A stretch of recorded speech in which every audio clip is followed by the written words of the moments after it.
It's a good week to be an Amy Adams fan.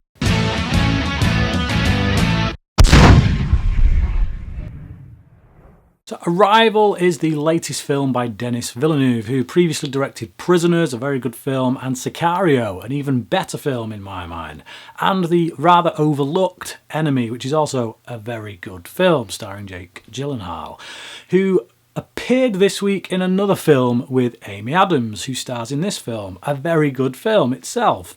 That film is Nocturnal Animals, check that out if you haven't seen it.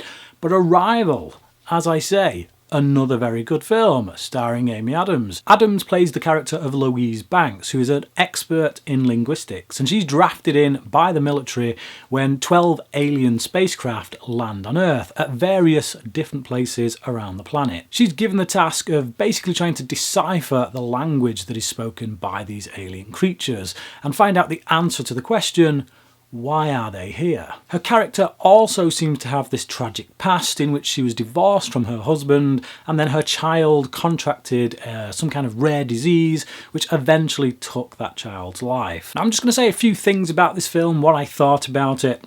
And then towards the end, I'm actually going to do spoilers. I feel like this is the kind of film that I need to in order to fully get to grips with the themes and what it's actually all about. But don't worry, I won't go straight into them. I will let you know when I'm going to do spoilers so you can turn off if you need to. As I say, right off the bat, Denis Villeneuve killing it once more. Sicario was in my top 10 of last year. Prisoners as well is a really great film. And I'm really looking forward to his take on Blade Runner. But this is equally a great film. It's a film about ideas and it's a film about humanity and pain, loss and love, basically, and beautiful moments kind of mixed in with painful moments, and how, yeah, you got to take the rough with the smooth. It's a very slow moving film. It takes a while to kind of get to where it's going to. There's a moment when they first get into the ship, when Amy Adams' character and the character played by Jeremy Renner, who's a scientist, who they team up with her to basically go in this ship and make contact with these aliens, and that whole scene where they're getting inside the ship, it does take a while, and I gotta say it gets a little laborious, but that is really my only kind of downer on the film. It's just those moments. It takes a while to get going. But once you get into it, this is a film about ideas, as I say, and about humanity. Because these alien ships have landed at all these different places around the world, different countries are dealing with them in their own unique way. So you've got like China, who's all prepared to go to war, and then you've got 4 other countries who are like kind of following suit with them. They're prepared to follow China's lead, and then you've got other countries who are trying to do it in a peaceful manner, trying to get to grips with what's going on, and then you've got other countries that are too busy thinking about what other countries are doing, so that's causing a lot of political kind of strife.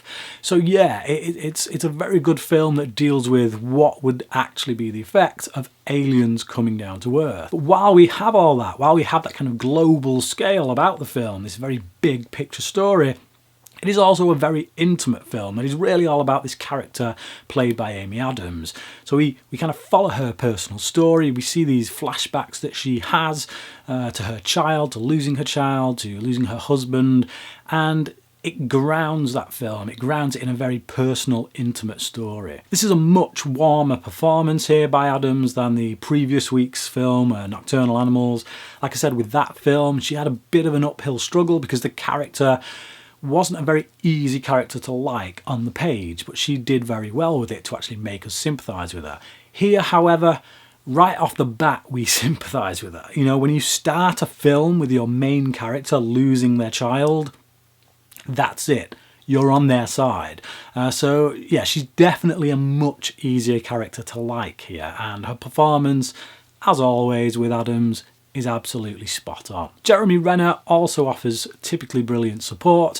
He's an actor who I don't often think of when I'm thinking of really great actors, but then when I look at his career, when I look at some of the films he's done, he is actually a really great, solid actor. He does a very good job of showing this man who's falling for this woman that he's working with, but because he respects her, and it's not like an overblown kind of love story. We don't get into the typical romance tropes that you get in other films.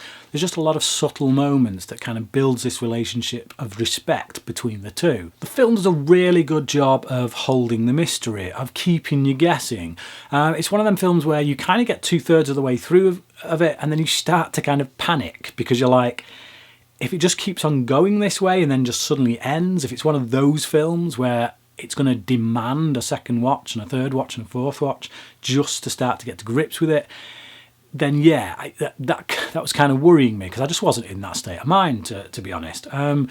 But it does tie everything together. In the last 5 minutes, boom, eureka, it all ties together and you understand the ending. I think if you're not paying attention, then it might escape you, it might get away from you. But if you are paying attention, then definitely it's a film you will understand. It's easy enough to understand, I think. So if you're put off by that kind of film, by the likes of Twin Peaks, you kind of David Lynch type stuff that is really hard to penetrate, don't worry, I don't think this is that kind of film. I think it does hold mystery throughout, but it's all tied up towards the end. Ultimately, it just feels very real, and I think that's the best way to play sci-fi, for me personally, is when you can ground it, when you can kind of Nolanize it, so to speak.